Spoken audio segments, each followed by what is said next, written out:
Vous écoutez Radio Equinox, la chaîne du peuple. La chaîne du peuple. Bonjour l'Afrique et ses multiples paradoxes. De nombreux régimes semblent accorder une importance disproportionnée à l'acquisition de matériel sophistiqué de police et de gendarmerie pour mater les contestations populaires de leur pouvoir illégitime, engageant des milliards de dollars dans des marchés d'armement et des véhicules spécialisés au détriment des investissements dans le bien-être social et les infrastructures de base.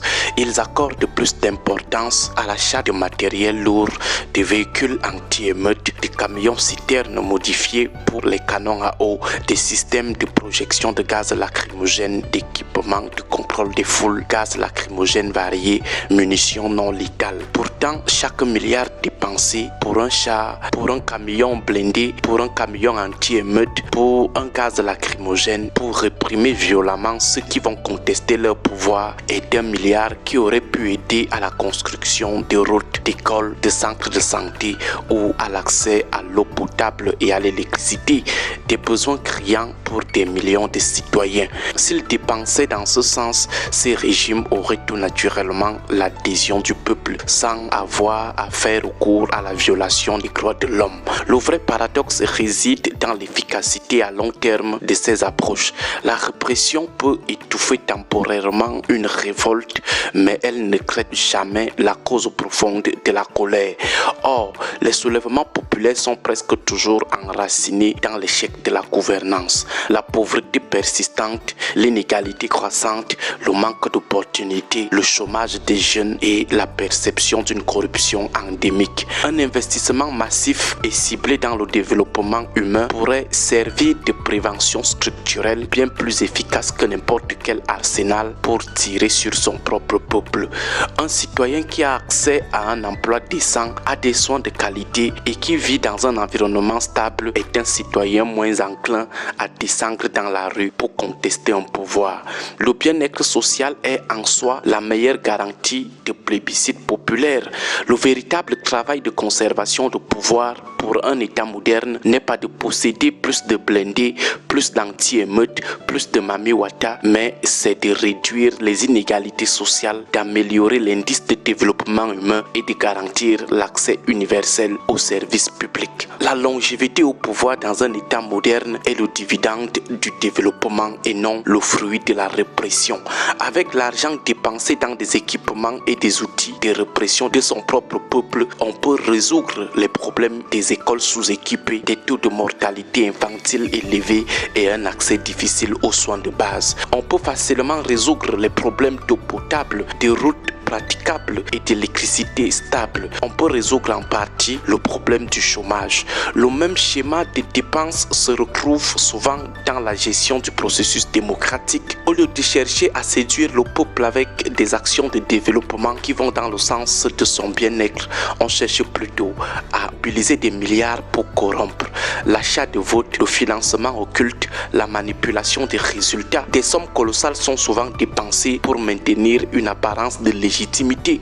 On observe un double détournement des fonds publics, le détournement de la caisse noire électorale. Des milliards sont mobilisés pour acheter les consciences, qu'il s'agisse de mallettes d'argent distribuées sur le terrain pour corrompre les électeurs, de paiements occultes pour s'assurer la bienveillance des juges constitutionnels ou des responsables des organes électoraux, ou des dépenses pour influencer les observateurs internationaux et des ambassadeurs.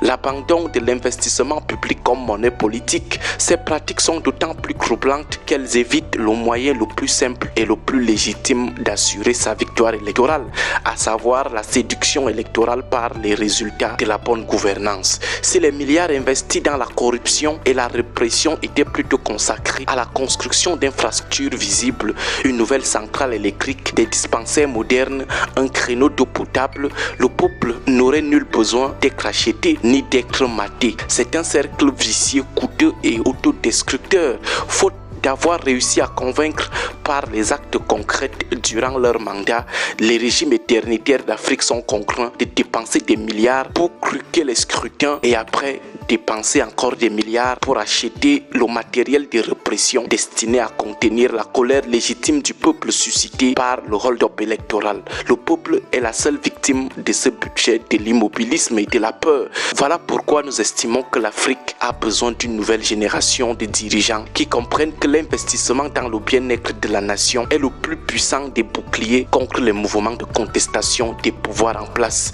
Tant que la priorité sera donnée à la conservation du pouvoir par la répression de son peuple, par l'achat de conscience au détriment du développement de la nation et du bien-être du peuple, les instabilités et la misère continueront à dicter leurs lois en Afrique. Pourquoi dépenser des milliards pour acheter le matériel de répression, pour mater la dissidence ou corrompre les acteurs du processus électoral alors qu'une gestion honnête et axée sur les résultats durant le mandat pourrait garantir une légitimité populaire naturelle et une réélection sans forcer? On préfère financer la répression de son propre peuple et l'achat des consciences que de mettre ce peuple à l'aise et être sûr de son vote à 100%. Bon début de week-end à tous. Que Dieu et les ancêtres protègent le Cameroun.